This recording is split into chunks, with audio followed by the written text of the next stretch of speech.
What is up, everybody? Welcome back to another video. In today's video, we are here to recap the Lions' 42-29 win over the Seattle Seahawks after my first initial rewatch. Shout out to BetUS. Use promo code YouTube150 to get a 150% deposit match on your first deposit.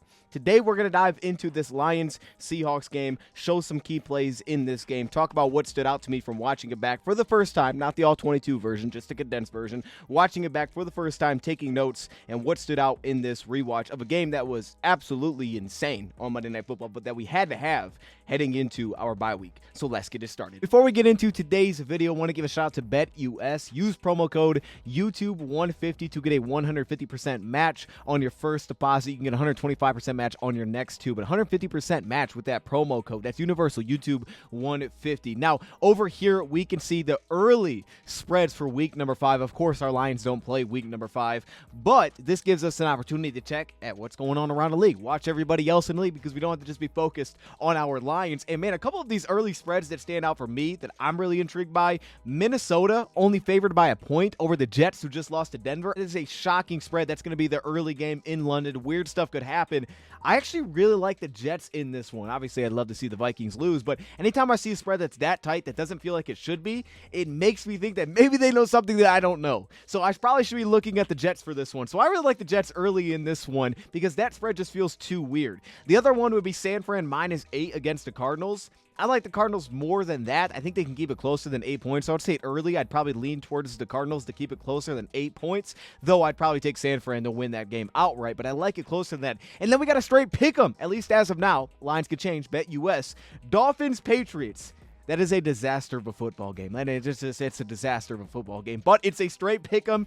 I'm not betting on the Dolphins anymore. Hey, I said that about the Patriots, but my goodness, the Dolphins are probably even worse. So I'm probably leaning the home team right now. Maybe just go with the home team. That is a crazy pick 'em. So if you guys want to get involved in these, man, YouTube 150, go to BetUS. Now let's get to the video. Welcome everybody to another video. Glad you guys are here. And yes, man, we're back to dive into this one. It feels so good to talk about a win, but it also feels good to talk about 42 points. My goodness. Like, this was just, it was waiting to happen. You told me based on the defenses that we were facing, it was going to happen against this defense. Probably been like, I don't know about all that. I mean, we'll probably get the possessions because Seattle throws a lot, but that defense is pretty darn good. They have one of the best pass defenses in football. I understand they haven't played an offense maybe like us, but they have a really good pass defense, and the run defense isn't horrible. You know, they're missing guys up front, but Hankins had done some work. We've seen Jarran Reed give us some problems before, but forget all that. 42 points. The Lions offense looked incredible after coming out with a 3-and-out. Immediately after that, they were almost perfect in this game outside of the other toss play that went for a 3-and-out as well. Lions offense was incredible.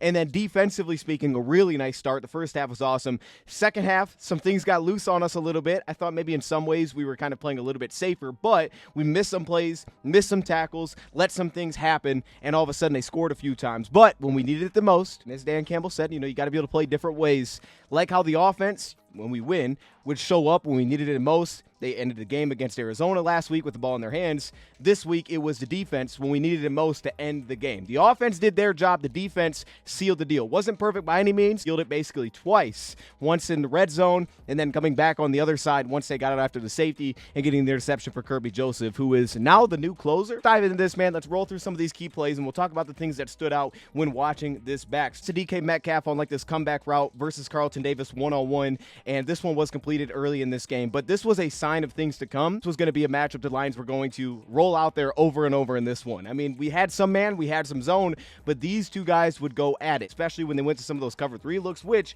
we talked about coming into the week. Cover 3 has seemed to be very effective against this team, seemed to be very effective in this game as well, outside of the one defensive pass interference, but that leads to one-on-one. So the matchup was Carlton versus DK, and Carlton, watching it back, did a lot better than I even remember. Carlton Davis, statistically in this game, allowed 6 receptions. He was targeted, though, 11 times, so that's 54% completion percentage. I'll take that when you consider what the completion percentage is for Geno. Now, the difference is he's pushing the ball a little bit further down the field when he's going towards Carlton versus some of the underneath checkdowns, allowing 14.8 yards per reception, but Carlton also had 3 pass breakups, and he allowed an 81.3 pass rating, which was his best on the season.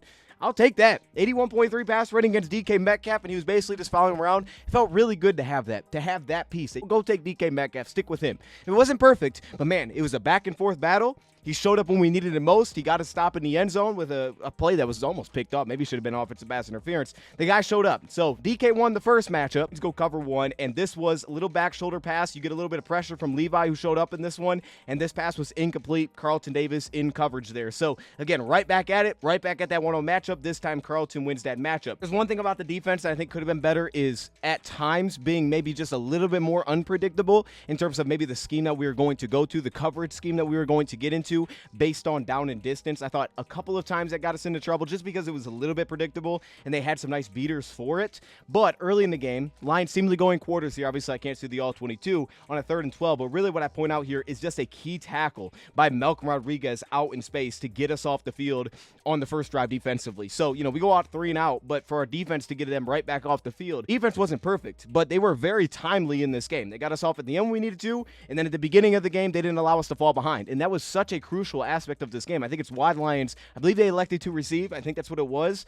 And if that's the case, I think that's why they did it, because they knew how important it was to have the lead and play with the lead against this team. So to go 3 and out immediately, it was crucial for our defense to get off the field, because if you played with the lead against this team, that's where you were going to have the chance to create turnovers, which we did against Geno. He's too efficient passing the football. You play from behind, everything's open to him, and then Kenneth Walker, what he added to this offense was incredible. He made a lot of massive plays. It was so important to play with the lead, so this immediate 3 and out was crucial for the Lions defense. Give them credit for being timely there. Starts with a nice completion to Jameson Williams. You have Jared Goff kind of stumbling around, but he finds Jameson Williams working the curl route. You see the connection coming along with J-Mo this season, and it was really from the jump, right? Earlier this season, we were trying to get him the ball a ton, and at times it kind of felt like maybe we were forcing it to him, but you knew the connection was there, and Goff was trusting it, and we were taking shot plays, but they were also not like way off. Like obviously we haven't connected all of them. We had one last week, took a shot, wasn't really near him, but we've definitely found a connection between Jameson and Jared Goff. And to see him separate on a route like that where he has to work back to the football like he did, those are the routes where you get a little bit concerned with some of the physicality there,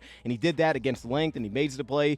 And what I love about this play is the Lions feel very reactive to all the things that are taking place, and it's so cool to see them execute like this. So Brock Wright motions into the I form. They're going to go slide protection. They give you a split zone look on the run fake, so he's going to kick out, pick up the free rusher off the edge, and does just enough to allow Goff to step up in the pocket. Now notice Goff is hurried up on the play, so he has to quickly get out of it instead of a normal step, drop, plant, maybe hitch, and then find Jameson Williams. But the reason that the window's open immediately and doesn't have to move anybody with the play fake is because the linebacker decides to blitz.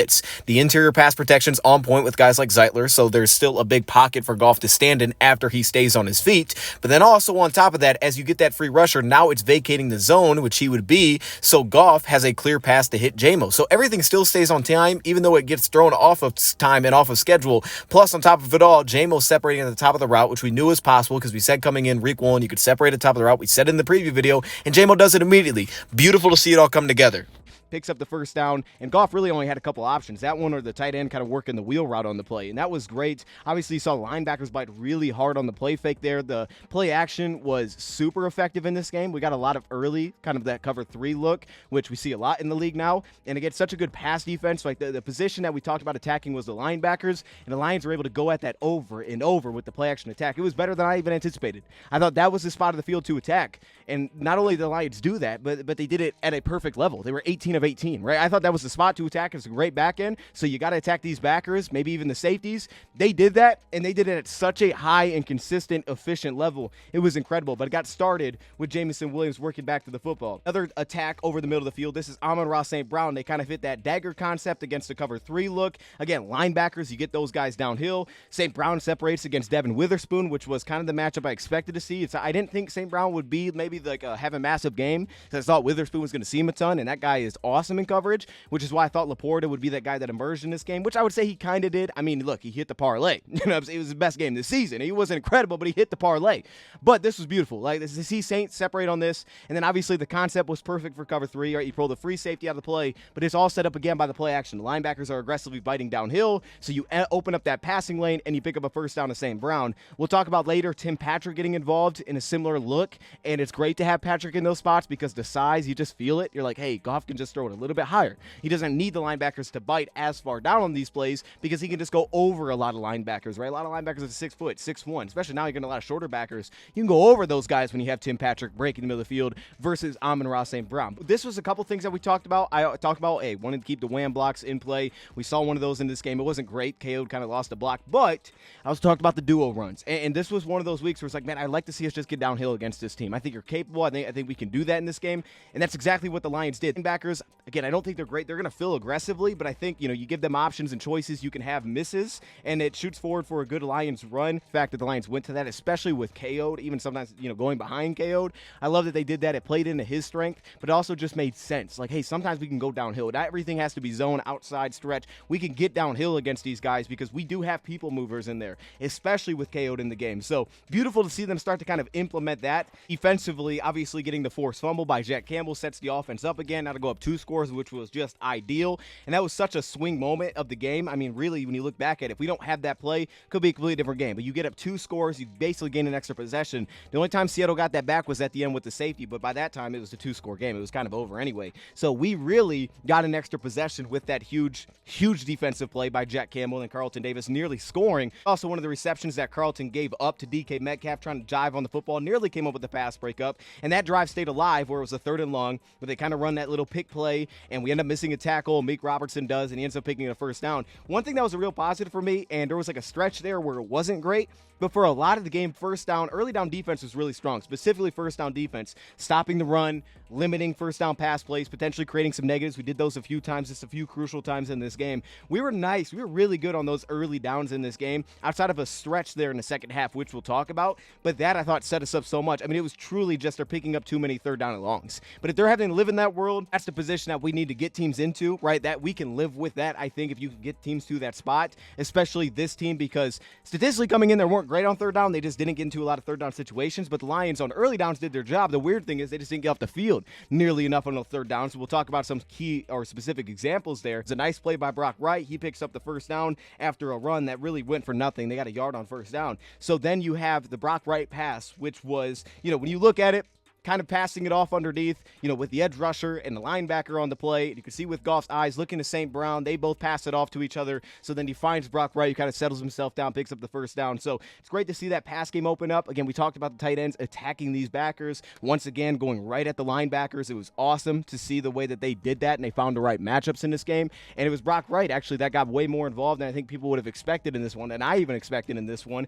But I did expect attacking the linebackers, and that's what they did here. Pick up the first down, and that set them up to get into the end zone. He had his first read, but the ball was incomplete because your defenders get up in the face of the quarterback. I don't know if the receiver actually saw the football come out of the quarterback's hands, so that could have been the reason that he doesn't come up with this grab. But this was also a sign of things to come because late in the game we needed it. Lee McNeil also batted a pass at the line of scrimmage, so just great awareness there, right? You think of that quick passing game, the efficiency, and that's one thing that I didn't think about in this game of like, hey, getting our hands on the football could be super important in this game from like the interior guys, like just being alert of this. Into a 3rd and 7 look, it was a broken play. We show man coverage. We'd go into what looks like some, kind of a classic cover 2, but he ends up getting behind Amik Robertson, Smith, and Jigba, who was the key player to watch, right? The key matchup that we talked about coming in. I don't think I've ever had Amik on one of the lists to this point, and I put Amik on there. I was like, he's a guy that's going to have to step up. He's going to be in the mix because Smith and Jigba just feels kind of like their answer against man coverage and 3rd down spots. Turned out that was the case a lot of times in this game. And Amik played his butt off in this game. We have the numbers for Amik Robertson. He allowed a 75 pass rating in this game, 5 receptions on 8 targets, not perfect. He made some crucial tackles, not perfect, but made some crucial tackles,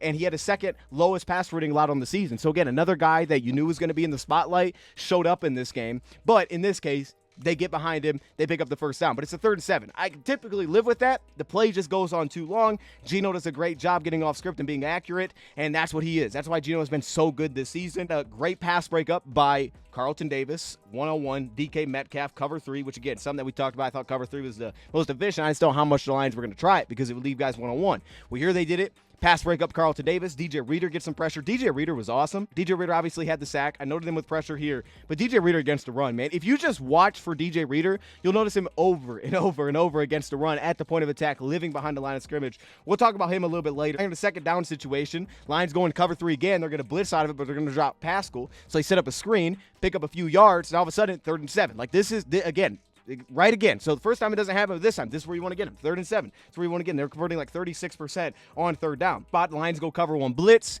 Alex ends up getting in the stop. You cover it up well, but you're called for a defensive holding. So, you did your job for the most part, but you get called for defensive holding. Now a 3rd and 7 turns into a 1st down where, again, you should have gotten off the field. So that's the area I want to live in. Obviously, we got to get back on some of the holding calls, but that's the area that you wanted to live in defensively coming into this game. And, of course, they ended up scoring on this drive because it got extended there with a one-on-one Carlton versus DK. That was the route that he really got him on. He got him on that slot fade, shook him off the lines, putting him at the 1-yard line. But then one issue that popped up when they ended up scoring the touchdown was the backside contain. Hutch runs over the tight end. You get great push to the backfield. The first play, you had 12 men on the field, so they get, back to the half-yard line. But if this becomes a tackle for loss here, who knows what happens, right? You get a tackle for loss, you get a flag, you get something. You end up backing teams up. You don't know if they get into the end zone. However, the backside contained by Carlton peeks inside. They end up scoring the touchdown. Kenneth Walker breaks it. We had a few of those where we just lost contained, and Carlton Davis did it a few times. I liked him in coverage a ton watching it back, but against the run, a few times he got us, not containing. And this was one example where they end up scoring a touchdown. There was one that I think was worse later in the game, but this would have been one where it's like, even if you're there, let's at least make the stop, right? At least give us a chance. But you don't have backside contain. Kenneth bounces out of it, and again, that athleticism that he brings, it was completely different than what Zach Charbonnet had when in their last few weeks rushing football, opened up everything for them. But Hush gets this great win and great push, and you end up giving up a touchdown because of poor backside contains. And one of my favorite throws of the game from Jared Goff was this one, right? Defensively, you go into this, again, cover 3 look. Gibbs tries to pick up a pass protection, kind of loses the block on the play, but you find Sam Laporta late into the flats. Now,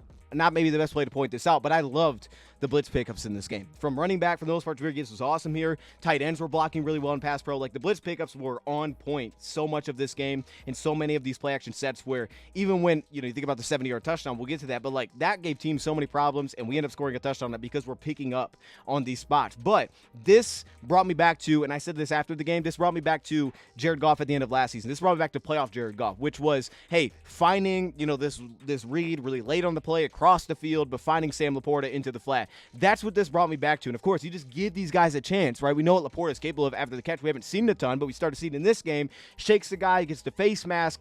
That's what this guy is capable of. And a lot of times Laporta has been kind of that safety valve where when Goff does fire it all the way across the field, right, late on the play, it's Sam Laporta. He works back to the ball well. He makes himself a big target, and Goff trusts it. Well, here, same thing, right? Going to Sam Laporta late with the missed block on this pickup, and you end up finding him, and he ends up making a big play plus the face mask on top of it. So this was one of my favorite throws of the day because when I see this, I know Goff is seeing the field well. He's trusting it. He's playing fast. I know last week I was really high on how Goff played outside of the bad interception. Used his eyes well. Thought he was moving defenders. He was throwing with anticipation, of course, at the end there. And then you go into a game like this, and again, he just built right on top of that. Like, Goff has steadily just been getting better and better this season to the point where this game, again, just kind of felt like what it looked like at the end of the year for Jared Goff. A lot of that's the other things, great play action, efficiency, but it's also the way he's seeing your field. And when he's looking off defenders and his eyes look a lot better versus where they were week 1, that's crucial, right? Week 1 is like, ooh, that doesn't look right.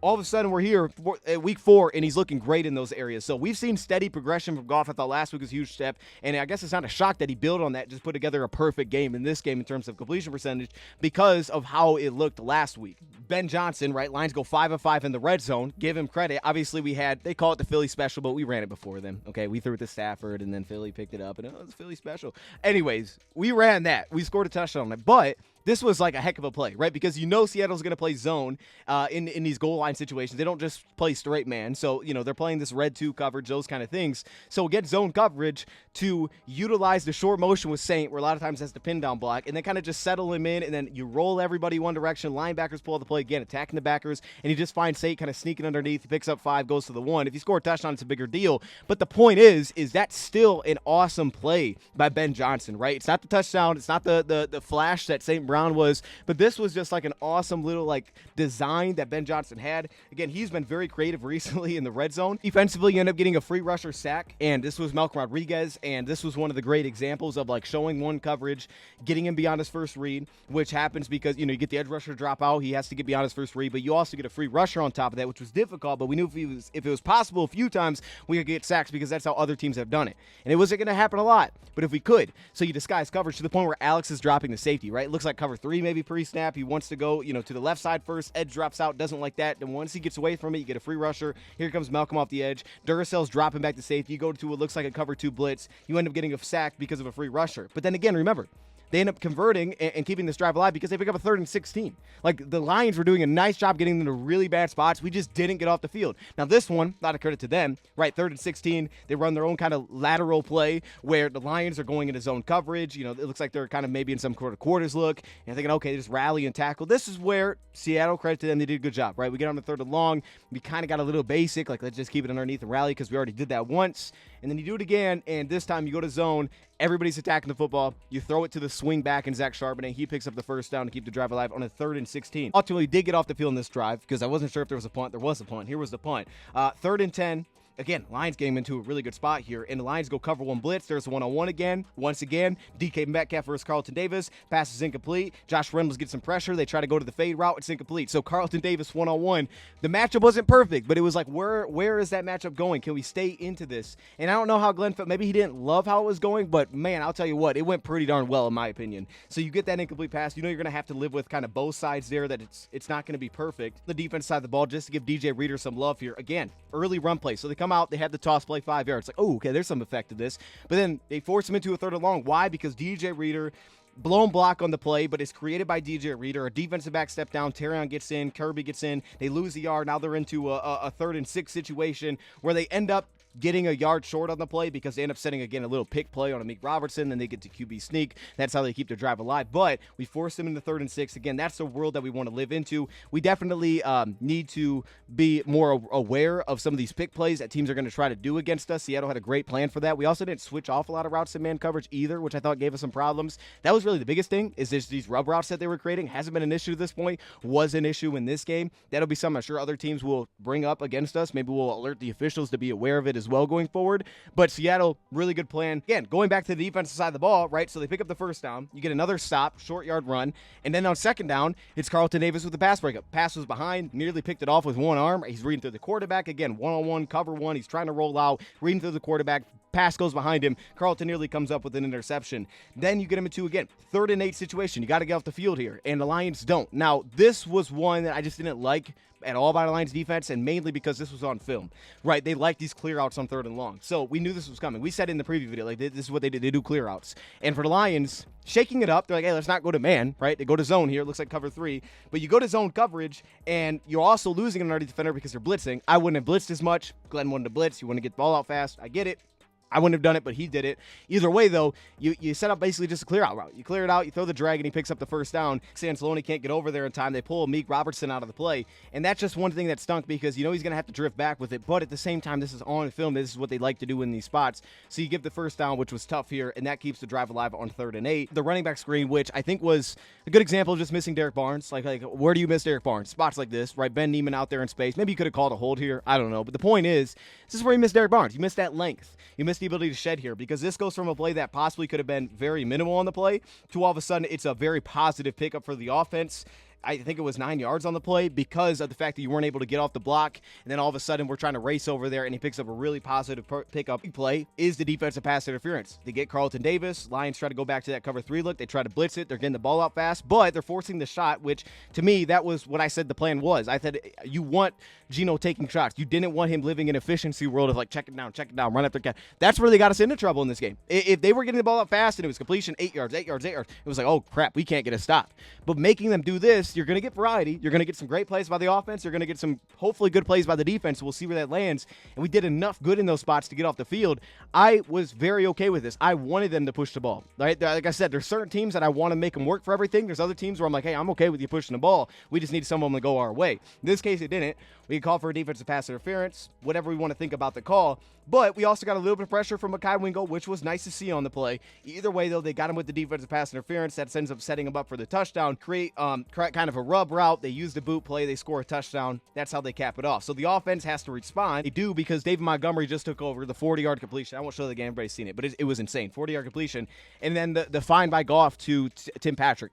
Like we said this since he got here, like he's not just a spot. He's not just a player on the roster. He's not just a number. This guy is legitimate spot in our offense. And very quickly, he's went from week one, when we first saw him, not week one, but when we first seen him, like, okay, he's not getting his feet down inbounds or something just a little bit off here. So all of a sudden, last week, he's getting his feet down. And then this week, it's like, oh, we see the vision, right? We see the big body type. We see the crossing in the middle of the field. We see the run after catch. It's coming together. And here was a 20-plus yard completion. Now, they went cover 3 defensively. Goff moves the pocket, which was nice because he didn't like what he saw initially, so he moved the pocket. And again, you go attack those linebackers because even though they'll pass things off, they struggle to chase. They just don't have that athleticism. So you attack that. He does have the seam, though, to Sam Laporta, which I didn't love that he missed it because that would have been a good one to just hit immediately. You had him right up the seam. But regardless, we made it work. Good pass protection, which was the case a lot in this game. We were excellent in pass pro.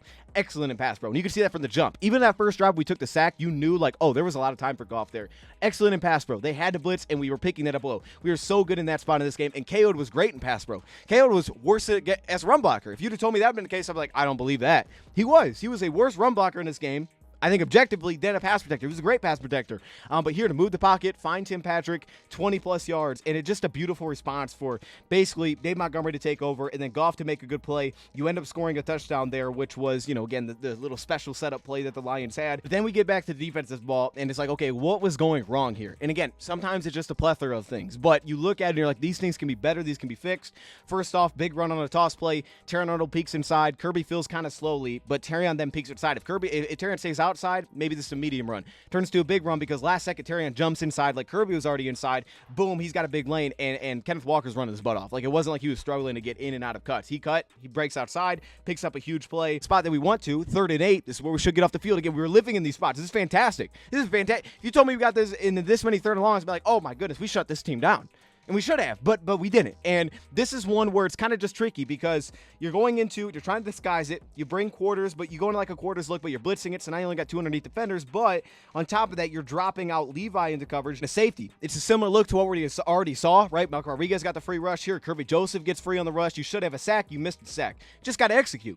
You got the guy there. You just missed a sack. Kirby's got to make this play. But then once Kirby misses the sack, the problem becomes now Levi's in coverage. And the problem, like I said, Levi's not going to plaster guys in zone coverage once the play extends. So he can get to a spot and force Geno not to throw it. There's where you got to get your sack.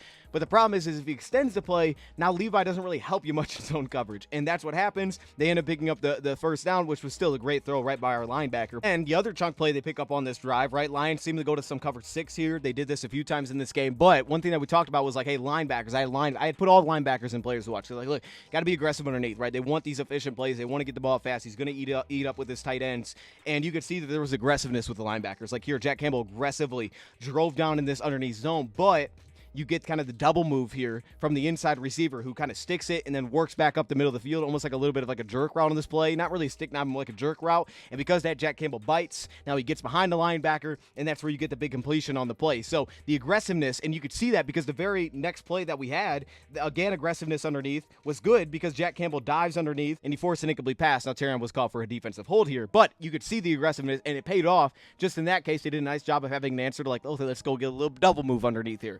And that ends up picking up the first down. I think that was design. I don't think that was on accident. I think that was by design. But it's a good play to kind of attack how we were doing things defensively and the approach that we came out with. And then they ended up scoring the touchdown because the Lions are going like this. Cover 1 looks in the red zone, get it right down to the goal line because on a play like this, Bobo falls on the play. They also run the release switch between Kirby Joseph and Terrion Arnold. And once they do that, the Lions, who kind of pass it off, but not really. Terrion Arnold kind of leaves the route once Bobo falls, and he just leave the guy open. So communication's got to be on point there when they have the switch release. Who has who? We got to stay with this because that's what a lot of teams do against man. They try to switch release, get guys into trouble. But then also once he fell, I think it actually helped him out because we didn't really put our attention to covering Bobo. So when he got back up, he was open on Terrion Arnold, and they ended up picking a first down, and they put it right at the goal line because of that. It was about, again, Carlton, 2-point conversions, making the key plays. Now, DK probably scored on the first one, but they called it whack DPI, so whatever. That's on them. All right. The point is, though, the second play, they go right back at him with Bobo on the fade route, and he's in a good spot, and you just see the mental toughness. That number one cornerback has to have. He's got to have mental toughness. It didn't work. I'm going to come back and do it again. And he came back, and he did it again, and that pass was incomplete, so it was beautiful to see the response there from Carlton Davis. And that just feels good to have a guy just like that. And that pass was incomplete, which didn't really matter a ton, but it still, at the time, it felt like it mattered a ton. And, of course, our offense, because of that, just immediately responded where defensively, and this wasn't something that was like, oh, what are they doing defensively? We saw this on film, and it was just the fact that the Lions executed it. I saw this twice. I showed you guys 2 plays of basically this exact same defensive look, and I said, look, when they do this is a problem because they'll do things like this. When they bring, in this case, they brought a double safety blitz on the play. Both cornerbacks become the safety, so they're inverting a cover 2, but they're blitzing it, so there's only 3 underneath defenders. So they don't really have a lot of coverage support, which is why this ends up being wide open. I heard someone say St. Brown was wide open. He was wide open because the ball was thrown. I hate when I hear that. But you run the crossover, Jamo, run the post over top of it. You got him on the spot. It's just, can you pick it up and pass pro? The other teams could not pick it up. It was big sacks, early downs. But for the Lions, first play, they're bringing this blitz. Lions going single back, and that's when they like to bring this blitz. And they just pick it up so well, and that's what it was about. It was about the execution. Gibbs picks it up. You see Brock pick it up. Jamo hits 20 miles per hour. You get this big touchdown, and it was set up to happen. It was just the fact that you picked it up and pass pro, which was so beautiful. And Gibbs was doing that all game long, and you score a touchdown 70 yards, which was just a response. That's the risk reward. In that case, we got the reward on that play. So then defense gets back on the field. Started off well, right? DJ Reader ends up getting a sack, which again, as I touched on, fantastic. I thought DJ Reader was big in this game. I think they were going to like the cover 6 look here, but what ended up being the problem is they ran the mid screen, so he didn't throw the running back, so none of our defensive line were anticipating it. None of their offensive line immediately got upfield. Only one of them kind of did, who wasn't dealing with the defensive lineman. So when the Lions drop out, they're trying to protect over top, 2 deep safeties. You get them in a negative spot, but they run this mid screen. All of a sudden, there's none of our defensive line that are aware of it. So now the only guy in the spot to do anything was Alex. He gets blocked up. They end up picking up a big chunk, and they ultimately score on this drive because, again, Carlton Davis, too aggressive, backside contain. They end up scoring a touchdown. Echo falls on the backside as well. He would have been a backside cutback guy for us. He falls on the play, so now there's nobody there. So now it's on Carl, like, yo, you got to force us back inside. And again, too aggressive inside. Kenneth Walker, super talented, gets the edge, scores a touchdown. So that's the second time. Carlton loved him in coverage, but twice there really hurt us against the run. And a couple of times that's all it was. It was just letting guys get outside, because we're about to talk about the next possession was basically just all that. That's what happened.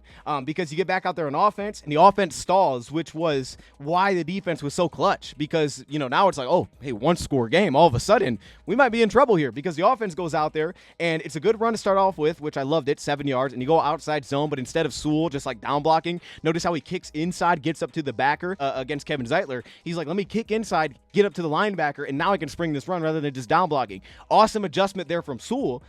And then the Lions end up stalling this drive because on a 3rd and 1, they try to get a little creative. They try to toss it to Monty, but it was really like that pin pull look where Patrick, his block, they get upfield too much. It pushes Sewell off the lead block, so now he gets slowed down. We don't get out there fast enough. Monty doesn't get the first down. We lose yards, so now it's like, yo, defense, you got to help us. And they made the clutch plays. And it was really the matchup to watch. It was Meek Robertson. It was Meek Robertson who made the clutch play because, you know, defensively, you start off well. They pick up 3 yards on first down, which they had been doing all game. We've been really good in that spot. But then, next play, why do they pick up chump? Lions go cover 1. Kirby Joseph falls on the play. Oddly enough, it's like they wanted to avoid Noah Fant being on a linebacker because you're going to see with this counter pull look offensively, Alex communicates to Jack almost as if like, hey, you're going to take the tight end, I'm going to take the back. But then because it's a counter look, it ultimately reverts back to, hey, I have the tight end on the play. You have the running back. And you're going to see him continue to communicate to Campbell even late on this play when Kirby has already ran into his off-ball linebacker and fell down. And he's like, Kirby, where were you at on the play? Well, he was on the ground. Joseph falling on the play. Nobody's going to be out there to make the play, so they end up picking up a big chunk. So that's why the first chunk happened. Again, these rubs, these picks. In this case, Kirby Joseph just fell kind of over his own teammate. Get a nice chunk run in inside zone, but on the cutback, and you can see it, Lions are going 2 deep safeties. They're being a little protective here, which they were against this offense on early downs, which the problem is now you lose a guy in the box for these cutback runs. But safety still needs to step down and make the play. And here's where you felt not having Brian Branch. I don't know what this was from Brandon Joseph, but I'll tell you what, Brian Branch, probably anticipating these things, probably lights one of these guys up, right? So I like Brandon Joseph. He had a clutch pass breakup in the end zone, but this was not great. And they ended up picking up a first down. You could really feel twice now we feel without Derek Barnes, and he fell to without Brian Branch on a play just like this. And again, cover 6 defensively, it looks like 2 deep safeties. They go underneath, kind of have this weird little mesh thing set up here. You should have it for a short gain. They check it down, and they get outside of Alex Anzalone. But because you're in this look and the wheel route takes the corner, he's the only guy there. He loses contain. He swings around him, picks up 8 yards on the play. Then they go to a toss play. Carlton Davis misses the tackle. They end up picking up a first down. Now, they end up getting a hold here by Alex, which was great. But again, 3rd time now. Carlton Davis loses contain. They pick up the first down. But it was then just being clutch when we had to, right? You get the hold, shout to Alex for working there.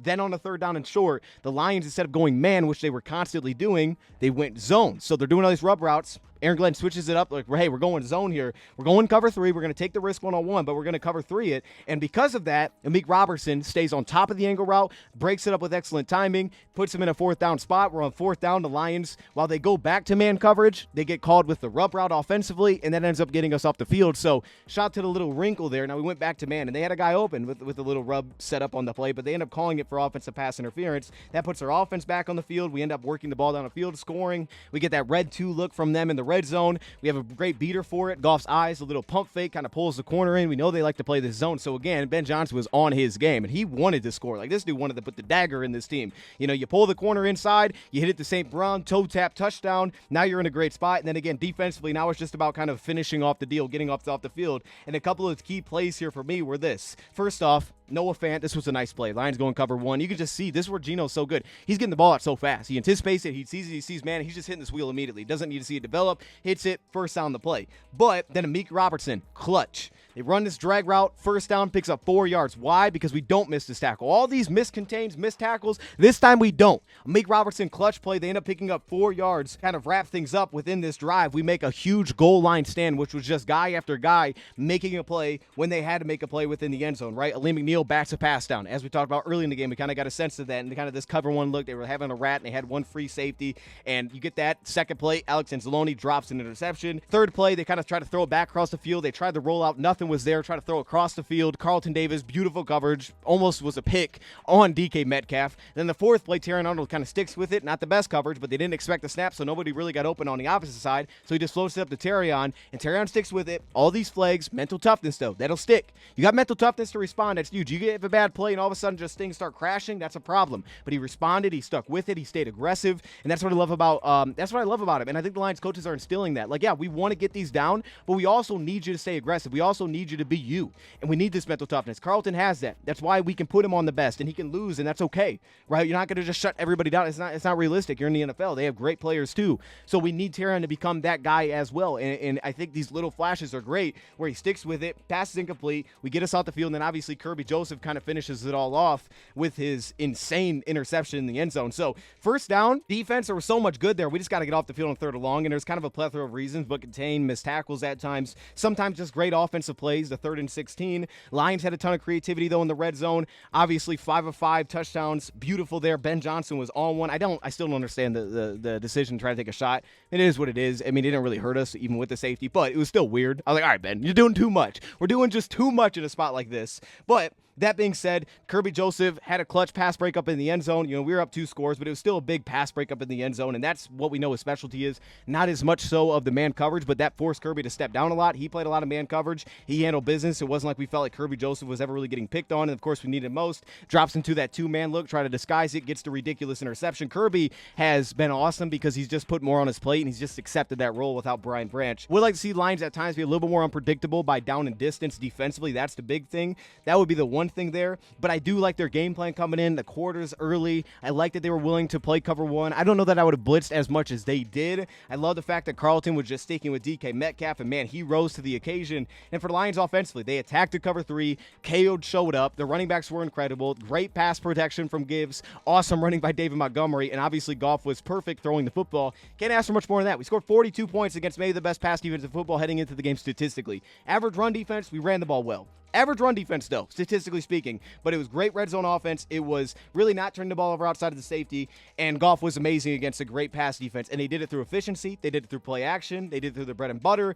And they did it against a defense that's been really good in cover 3. Oh, man, that's the answer for the Lions. Take the game away. No, you can't. All right? And Tim Patrick did his job as well. And the defense was clutch when it needed to be clutch. And this was my list of players to watch coming into this game. And I think when you just look at the list of players here, you'd say that, hey, a lot of these guys on the Lions side performed well, which probably had a lot to do with the fact that we won this football game. Amik Robertson, as I said, is the first time I had him on here, I think. And Amik Robertson, I thought showed up. He was clutch. Sam Laporta, best day of the season. DJ Reader, super noticeable once again. Had some good splash plays and had his first sack against, Connor Williams in this game. KO'd played his butt off. Good in pass protection. I did slash Michael Neese, but good in pass protection. Very good in pass protection in this game. Probably probably should have put the backs on here. I put him as like an honorable mention, what he did in pass pro, and then obviously Dave Montgomery was fantastic. And then all the linebackers, and I thought Alex Anzalone was flying all over the place. Jack Campbell had a nice pass breakup, showed up against the run. The Ben Nemo one was a little bit shaky, but I thought the first two performed really well. And then Seattle, didn't really notice Jonathan Hankins that much at all, and I understand he's a backup on the team, but Jonathan Hankins was noticeable in other games that Seattle has played before this when those guys weren't out there. So Jonathan Hankins, thought Lions, he didn't really show up in this game, which was a positive. Kenneth Walker, of course, was awesome. Noah Fant didn't have a massive day against the Lions. There was clearly an intention to not letting him do that, which was another good positive. Tyler Dodson was attacked in coverage, and same thing with the safety position. Rayshawn Jenkins wasn't flying around making plays in zone coverage. He didn't notice Love like knocking passes away at the catch point. And then again, Forsyth, solid against Aiden Hutchinson, but he was still super noticeable throughout the game. Obviously, they were giving more help over there. My score prediction was off as well, 16-28. But that being said, we won by 13. I had us winning by 12. So it wasn't that crazy. And I had us scoring 28 points, which obviously I undershot that. We scored 42 of them things. Couple notes here. First off, Hutchinson as a pass rusher just looked like he was on a completely another level than anybody on the defensive front. I mean, the other guys popped and they made some plays, but he looked just ridiculous. Levi Pascal, I thought, were a little bit consistent. Lee McNeil did a lot of work on the interior, just getting some pressures. Also, though, the 16-28, I like the score prediction because it was unique. It turned out that the safety did happen, so weirdly enough, they had like an extra 2 points, but they also, went for 2, so that threw it off. But it's almost like the safety was kind of part of the 16. I don't know how I got the 16, but it was just a weird little note. So beautiful to see us win this game, but I think a lot of the players to watch kind of tells you why the game turned out like it did. I'm going to leave right there. Those are my takeaways, key plays. Let me know your thoughts in the comments below. Thank you, Pride, for watching, and I'm out.